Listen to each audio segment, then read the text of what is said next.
It's time once again to go over the Covrprice top 10 most frequently sold books for the week. There's no Taylor Swift. There's no Beneath the Trees. There's a lot of something else. Let's take a look up next on this video from Bronzeville Comics.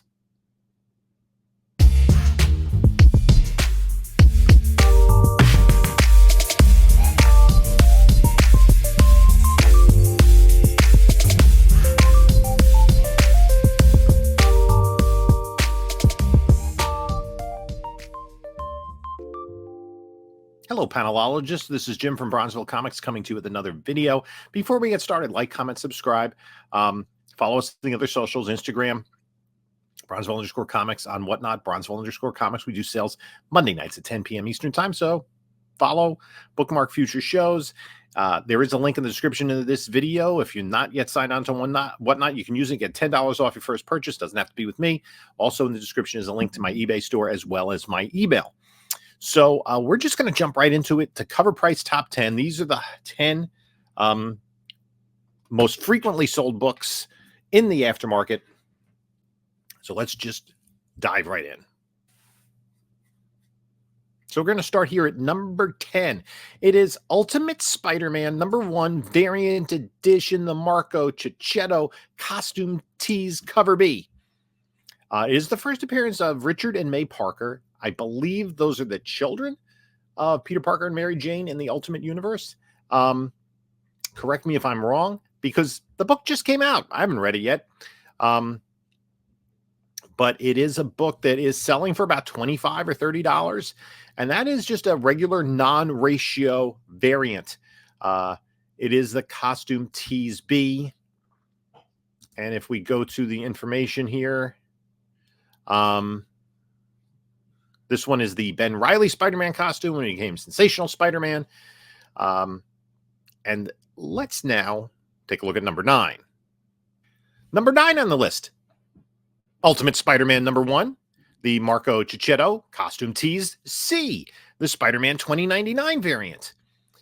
This one, $20 to $30 in raw sales. Of course, nothing graded just yet. And it's the same cover, just with a different design. I used to do this when I was a kid.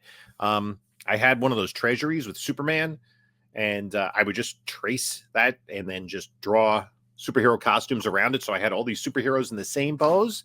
I just used my markers to color in different colors of their costumes, and that's what they're doing in this cover. I'm not going to talk much in detail about this particular book till we kind of get towards the end of the list.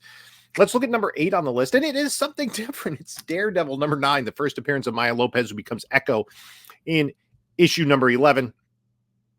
Raw book selling about $100 for a high-grade raw, 70, 80 even, like 104, a 9.8. Other nines, like 9.2, 9.6, about $100.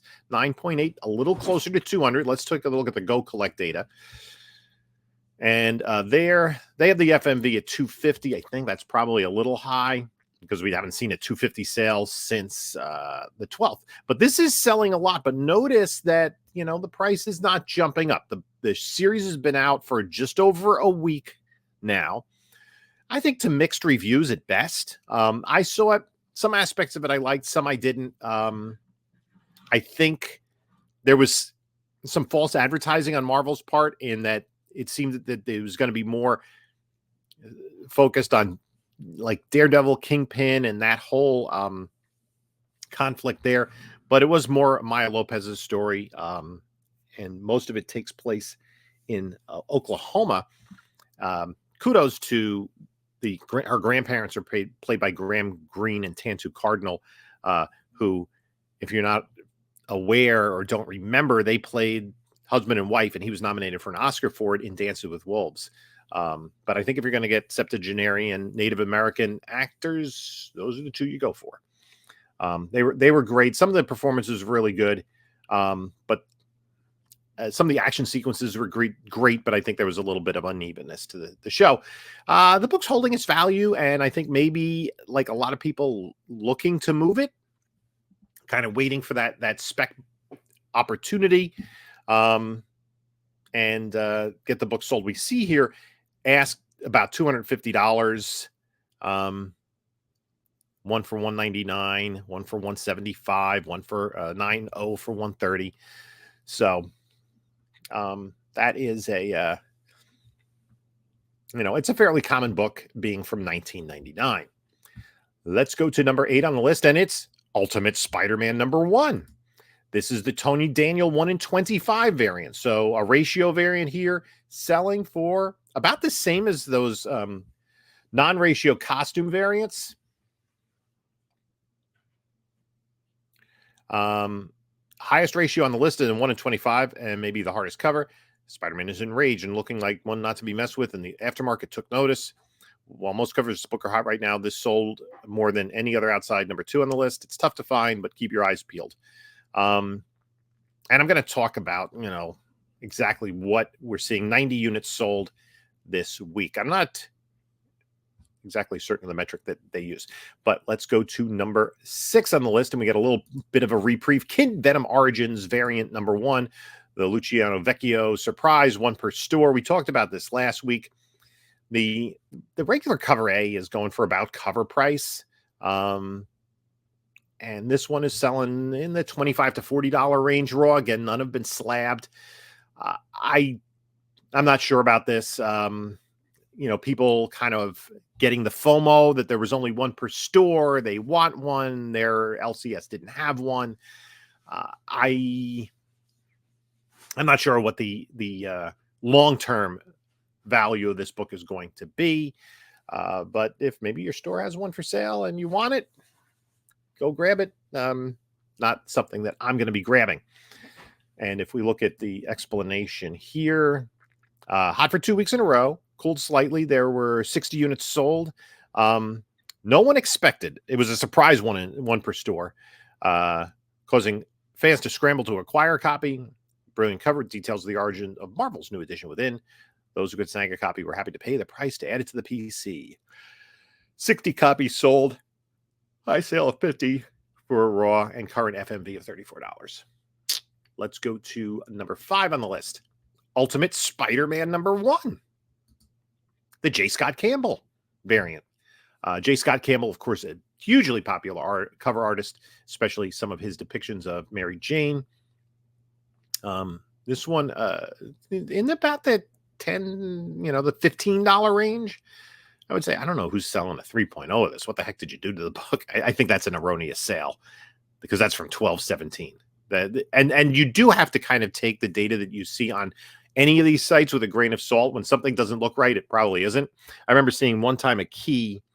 It was a Star Wars 42 9.8 that sold for, I don't know, like $10. And it ended up, it was a keychain of a 9.8. There are folks who sell like 9.8 comic keychains. That's what sold on eBay, and it got drawn into their algorithm. So, this J. Scott Campbell cover. Happy Peter and MJ. They've been on rocks for some time. This cover hits fans right in the heels. They responded in kind as the theme for the rebooted Ultimate Universe. Fits the cover like a glove. And 55 units sold.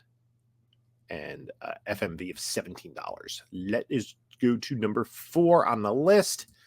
And it is Ultimate Spider-Man #1. The Marco Cicchetto design 1 in 10 variant. Again, about a $10, $12 book. There is, of course, not a 9.8 that sold on 12/5, because the book only came out on January 2024. I don't even think, did somebody have a pre-sale of this maybe? I don't know. So let's go to the explanation here on cover price. While nearly all variants for this book have been hot, this one is quickly approaching the top of the list. Some people like the design variants. I'm not one that's going to, it's just not my thing. Issue introduces Richard and Mary Parker, the children of Peter B. Parker and MJ. The cover features Cicchetto's rough designs for the character, with the final iterations popping up in the number 2 spot on the list. The new runners that fans have been asking for, yada, yada, yada. 76 units sold, FMV of $13. Let's go to number 3 on the list. Number 3 on the list. Ultimate Spider-Man #1, the Marco Cicchetto costume tease cover A. This is selling $30, $40. There are a bunch of different costume teases. And this is the symbiote spider costume. It is, if you notice, it's the same exact cover as the Spider-Man 2099 and the Ben Reilly Spider-Man. So 3 of the same cover, just traced over. Variant featuring the black suit received much love. It's one of Spider-Man's fan favorite iterations with a rich history behind it. The history is revamped when Ultimate Comics launched and may get one again. It's no surprise it's commanding some of the highest values of all the iterations. FMV of, let's see, 32 units sold, $52. That doesn't seem right. If we go to the actual, this may be more updated data here. That was a little bit of a preview. Yeah, I don't see any sales that high. FMV of about, well, the near mint $52 FMV and the near mint plus 26. Go figure. Let's go to number 2 on the list. Ultimate Spider-Man number 1, the Parker's variant edition by Ryan Stegman. This was the hottest selling of the books. 132 units sold. FMV of $23. Highest overall variants with a whopping 132 copies sold in the aftermarket. That crushes the runner-up number 1 by 50 copies. Why? Because it bears the distinction of featuring the debut of Richard and May Parker and their first cover in their final forms. It's about time we see a happy Spider-Man with plenty of time for despair down the road. The fans want more, and the aftermarket sales are indication of sentiment. We tracked 132 copies sold. Yada, yada, yada. FMV, $23. Let's look at number 1. And surprise, surprise, it's Ultimate Spider-Man number 1. This is cover A, the Marco Cicchetto regular, which it looks like exactly 3 other covers on the top 10. Selling upwards of $50. Again, 20 to 30 range. And if we just look here, just look at all of there's a J. Scott Campbell 1 in 500 Virgin, which, sold for $400. Big time collectibles. Not a lot of aftermarket sales with this. A David Marquez and a David Marquez 1 in 100 Virgin, selling for $24 and $82. Just very rough numbers. The design variant we talked about, the 616 Unknown Comics, a Bagley Connecting, Manahini Ultimate Special, a Big Time Collectibles 8-bit game variant, Nick Klein, RB Silva second print, a Scotty Young black and white limited to 1,000, and a Scotty White. These, I guess, Scotty Young, the black and white, the Scotty Young color. These, I guess, are both available on Scotty Young's website. I'm interested to see if there are any and what they cost. ScottyYoung.com. Store. Exclusive variant covers. There we go. Pre-order $25. And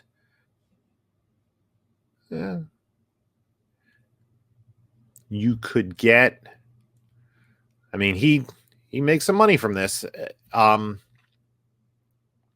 Cover A Signature Series 9.8 for $175. Cover B Signature Series 9.8 for $225. Processing time of 6 months. With a remark, it's $350. 10 available, total available, etc., etc.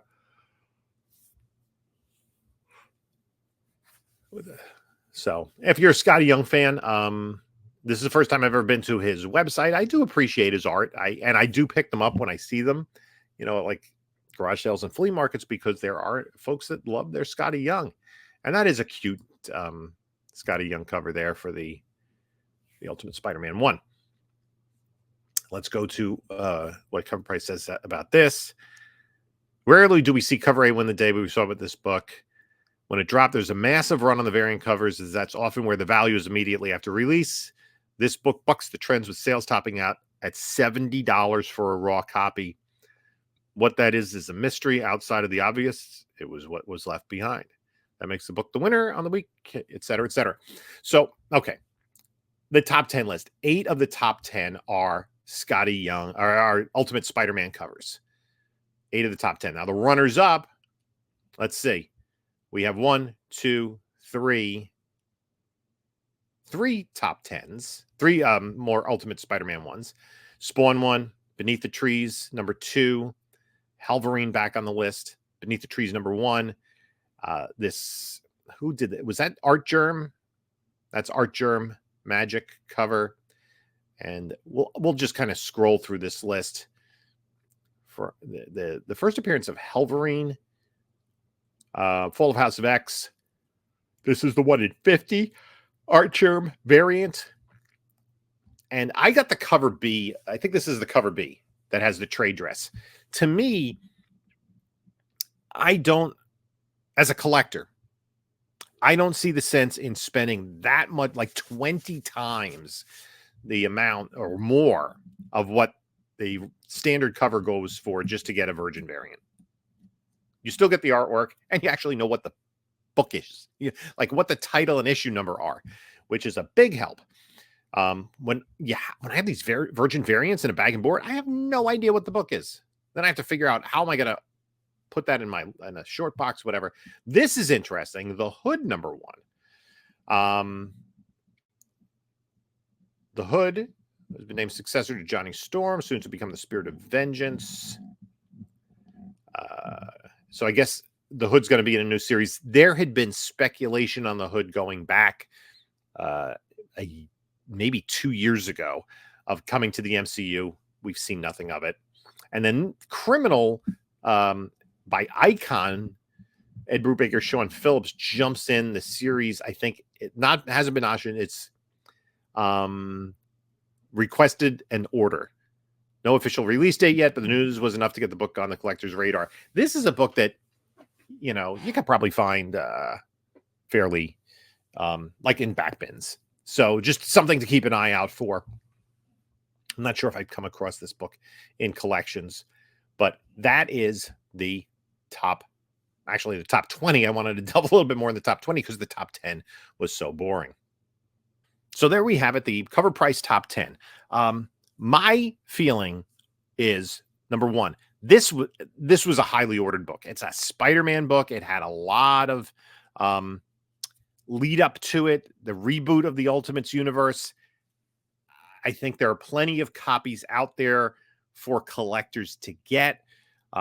And with there being so many variant covers, I think there's a dilution of the product. When we look at variants and when there are so many of them, what do you collect? Very few collectors are going to get every single variant of this cover. Yes, there's some people who like a particular book and want all the variants, but that is a very special thing. So I'm not sure what the long-term value of these books will be. It does have the key significance of having the kids' first appearances, the first cover appearance. I mean, maybe I'd get the cover A, and maybe that the cover, which was it, the Stegman, which is, I think, just a ratio, not a non-ratio. I think that's just another variant. There's so many variants to this cover. I'm going to see when I go to my LCS later today to see what they have. But this is, in the 2 or 3 months that I've been doing these Covrprice top 10s, this is the most boring list I've come across. Please give me some more Dazzler or something like that. I'll even take Lobo or Wolverine at this point. So anyway, I'd like to thank you for stopping by and checking out this list. Let me know what you think about this list, specifically the Ultimate Spider-Man number 1, in the comments below. I think at the very least, I'm pretty sure I picked it up on my pull list. I wasn't, if it came out last week, I didn't get to the LCS last week. So, Lawrence May, I have to bring him a check for tomorrow. So I don't know. I might be tempted to read it just to see what all the hype is about, but there isn't a lot of talk about the story. And we'll see how they develop the kids. And what I think could help this with the children is if they develop the Tobey Maguire character a little bit more in the MCU. Rumors that he's going to be part of the team that's fighting in Secret Wars, but who knows, as Marvel's kind of, I think, rethinking everything with the pandemic. the strikes and the Jonathan Majors situation, as well as some of their lackluster audience responses. So again, let me know what you think about this book in the comments below. Take a look at a couple of my other videos here. And this is Jim saying until next time, enjoy your comics.